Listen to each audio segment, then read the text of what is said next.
Ayan mga kasipag, itong isa kong buya, pataw.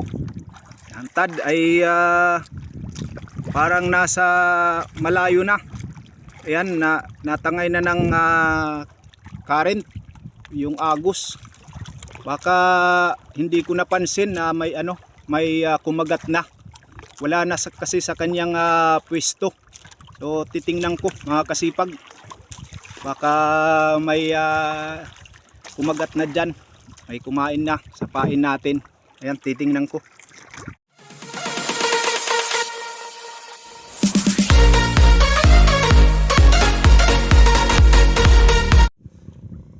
Yan, good morning mga kasipag sa aking mga minamahal at ginagalang na mga subscribers and viewers. Salamat po, pinagpala po ang umagang ito.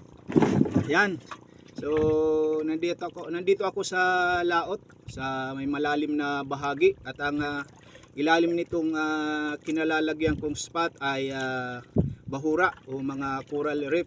At mabimingwit tayo dito ngayon mga kasipag. At bago tayo maglagwit, pamimingwit, klase ng pamimingwit, ay meron naman akong nahuli kahapon ng hapon na dalagang bukid. Ito, buhay pa. Nilagay ko lang sa timba, sa balde. Nilagyan ko ng tubig dagat. At ngayong umaga buhay pa. Papain natin sa ating hangtad. Ayan, hangtad. Ayan, so ang hangtad natin, meron siyang bato na pinakaangkla para hindi matangay ng current, tubig. Ayan, ilalagay na natin.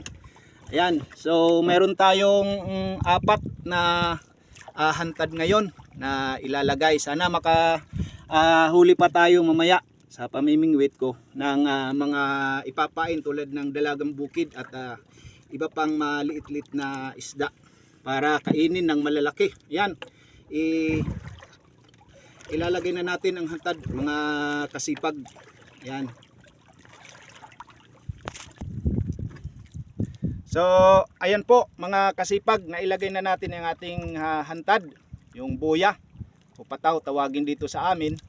Ayan, so babantayan po natin yan hanggang kainin yan o kagatin ang pain. Malalaman po yan dahil ilulubog-lubog po yan, lalo na kung malalaki ang kumagat dyan.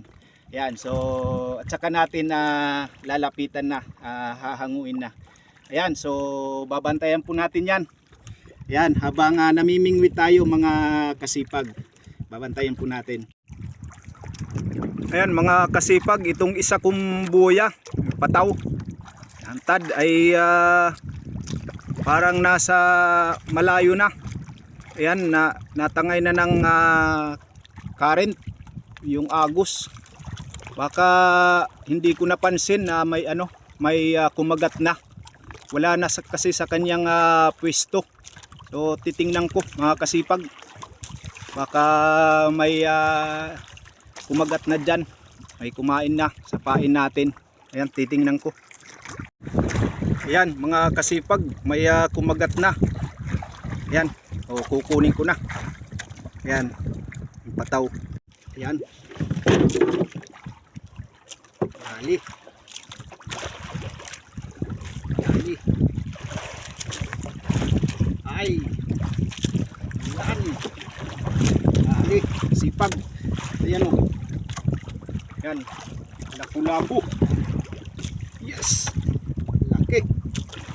Hahay, bigas. Pwede nang mag-message sa bahay na utang na ng bigas sa tindahan. Dali, dali. Hindi tayo na zero ngayon. Yan, ang laki. Yan mga kasipag. Ayan o, dali. Yes, dali tayo.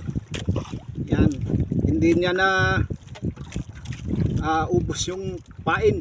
Yan, buhay pa ang pain pero maraming sugat. Yan, yes, thank you Lord. Dali tayo mga kasipag.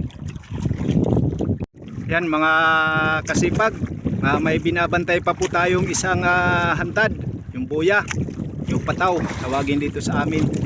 Antayin-tayin natin baka sakaling mayroon pang kumagat. So ayan mga kasipag, nakauwi na ako sa bahay at ito yung mga nahuli ko. Itong isa ay kahapon pa yan, huli ng aking takyan. Yun namang malaki doon, yan yung bago ngayon. Huli ng aking hantad, yung boya. Kaya ayun, i-deliver ko na ito doon sa buyer sa isang barangay for 4 na kilometro mula rito. Yan, so para maipambili na ito mga kasipag ng bigas. Ayan, so ibibiyahe ko na ito mga kasipag.